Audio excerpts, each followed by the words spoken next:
Olá pessoal, sejam bem-vindos a mais um encontro semanal de TI para concursos. Eu sou o professor Fernando Pedrosa e essa semana nós vamos ver uma questão aqui sobre análise e projeto O. Então vamos lá. Questão aí da CGU do ano de 2008, a banca ESAF, que costuma realizar essas provas aí da CGU, do Ministério da Fazenda, do Tesouro Nacional e órgãos desse tipo, ok? Olha só.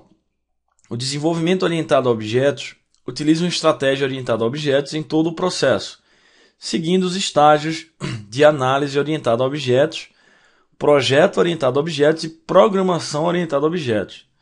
Então veja, o comando da questão citou 3 etapas diferentes, pessoal, que nós já estudamos, todas elas, no nosso curso de engenharia de software.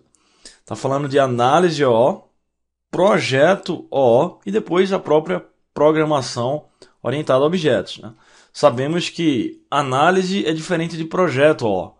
Análise orientada a objetos ela é mais focada no problema a ser resolvido, no entendimento desse problema e no domínio da aplicação que você está modelando. Nós costumamos dizer que os diagramas em nível de análise são diagramas mais conceituais, diagramas mais abstratos, mais próximos do mundo real, do mundo natural, do negócio que você está modelando. Ao passo que o projeto O é uma etapa posterior à análise, mais concreta, mais próxima do mundo computacional, daquilo que realmente vai ser implementado no seu software, ok? Então, diagramas em nível de projeto são diagramas de implementação, com todos os detalhes e restrições tecnológicas a serem considerados no código, na codificação do seu programa, do seu sistema, ok? Diferença básica entre análise O e projeto O é nesse nível de detalhe que é colocado em cada modelo de análise ou de projeto.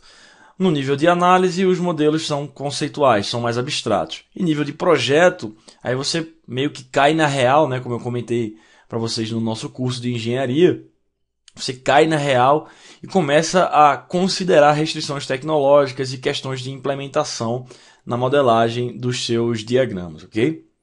Beleza, depois que você modelou em nível de análise, depois em nível de projeto, só resta você programar, de fato realizar esse projeto desenvolvendo aquilo ali de acordo com alguma linguagem de programação. Então, são essas 3 etapas aí que foram comentadas no comando da questão. Análise O, projeto O e programação orientada a objetos.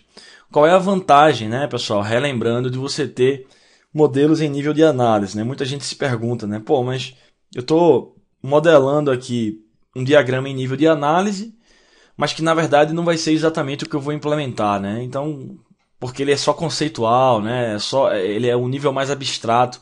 Então, para que eu me dou o trabalho de modelar diagramas em nível de análise? Você se dá o trabalho de modelar diagramas nesse nível porque você representa de maneira muito mais fiel o problema que você está querendo resolver. O entendimento do problema vem em nível de análise. O entendimento da solução é que vem em nível de projeto, pessoal. Mas primeiro você tem que entender o problema para dar uma solução adequada a isso. Então, quando você modela em nível de análise, por exemplo, você não está considerando linguagem de programação, você não está considerando banco de dados, você não está considerando frameworks de implementação, nada disso. E por que isso é bom? Porque o seu modelo ele é muito mais estável do ponto de vista de negócio. Porque, veja, os diagramas de projeto que dependem de tecnologia, eles estão sempre mudando, pessoal. Mudou a sua linguagem de programação, ou às vezes a mesma linguagem de programação, mas uma versão mais atualizada dela. Por exemplo, vamos imaginar que você começou com Java 5, depois você migrou para Java 6. Às vezes a mesma linguagem de programação, basta você mudar a versão dela que os seus diagramas de projeto possivelmente vão ser impactados. Então essa é a grande vantagem de você ter modelos em nível de análise. Eles são muito mais abstratos, muito mais próximos do negócio, do problema, do núcleo do problema que você quer resolver. Tudo bem, eles não vão... Não dá para traduzir diretamente esses diagramas de análise para código. Ok, porque eles são em nível abstrato. Beleza. mas a grande vantagem é que você não depende justamente a fraqueza e a fortaleza, né, dos diagramas de análise.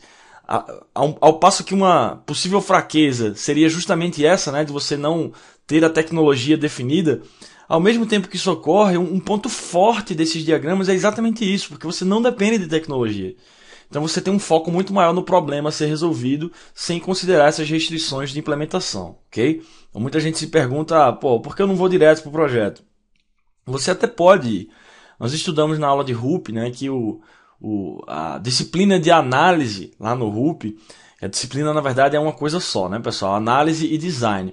Mas essa subatividade da disciplina de análise e projeto, especificamente falando de análise, é opcional. Os diagramas de análise são opcionais no RUP, justamente porque o analista pode decidir eventualmente passar diretamente para modelos de projeto. Mas muitas vezes isso não é recomendado, justamente para você ter esse entendimento melhor do seu problema, né, que você está querendo modelar daquele negócio, ok? Beleza, então vamos lá. Dado esse resumão aqui sobre tudo isso que a gente estudou, assinale a opção que representa uma atividade exclusiva do projeto O. Vamos lá, pessoal. Estamos procurando o projeto O, né? Esses diagramas concretos, esses diagramas com restrições tecnológicas e que representam fielmente aquilo que vai ser implementado no seu programa. Vamos lá. Letra A. Desenvolver um modelo orientado a objetos do domínio da aplicação. Não é a resposta da questão, pessoal. Estamos procurando o que é atividade exclusiva de projeto OO, exclusiva, que só ocorre nele. Desenvolver um modelo OO do domínio da aplicação é algo que já ocorre na análise.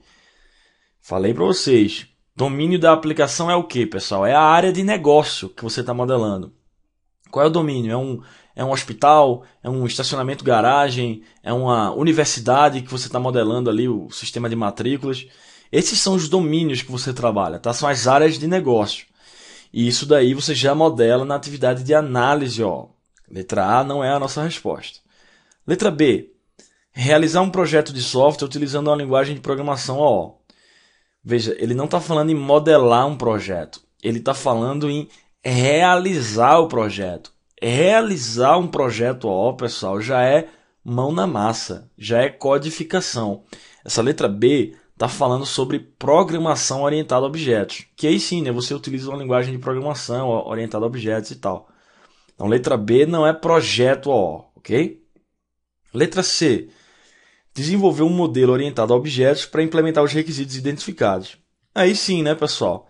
Veja, ele não está falando em desenvolver o código. Ele está falando justamente o que eu comentei com vocês anteriormente. Ele está falando em desenvolver um modelo orientado a objetos que vai ser usado para implementar os seus requisitos. Lógico, né?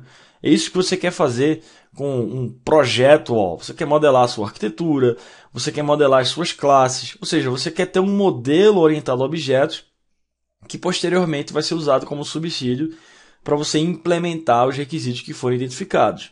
Beleza, é realmente esse modelo aí que você vai usar para implementar os requisitos, na letra C aí, é realmente uma atividade exclusiva do projeto OO.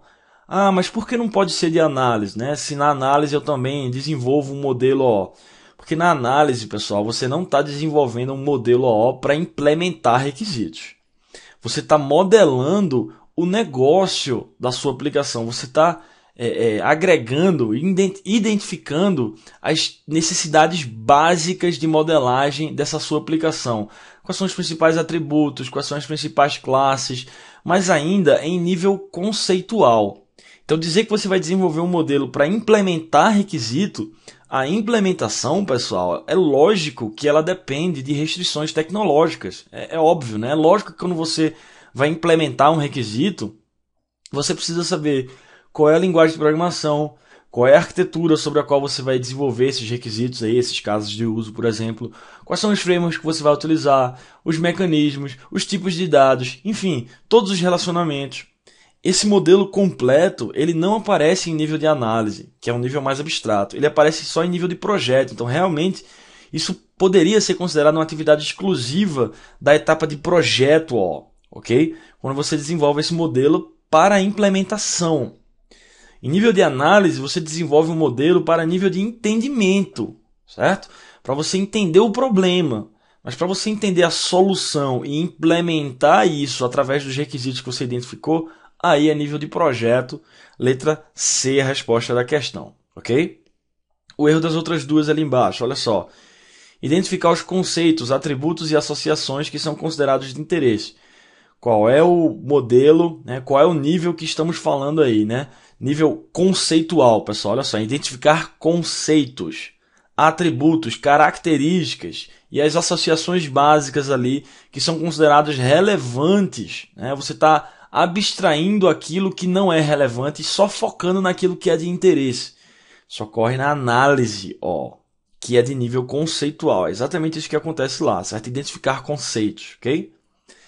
Então, letra D, análise, e letra E, identificar entidades e operações que estão relacionadas com o problema a ser resolvido. De novo, modelos em nível de análise tratam do problema. Modelos em nível de projeto já tratam da solução a ser dada a esse problema. Mais uma vez, letra E está se relacionando aí com o modelo de análise. Identificar entidades, as classes básicas, né? Algumas operações que você já consegue identificar ali que estão relacionadas não com a solução a ser empregada, mas com o problema a ser resolvido, com o negócio que você está modelando. Letra E, mais uma vez, é análise, ok? A única que tem atividades exclusivas de projeto OO é a letra C, que é exatamente onde você desenvolve esse modelo para implementar. Certo? É um modelo que você já pode pegar e gerar código a partir dele. Isso só ocorre na etapa de projeto. Você não consegue gerar um código diretamente a partir da etapa de análise, que é uma etapa ainda conceitual. Ok?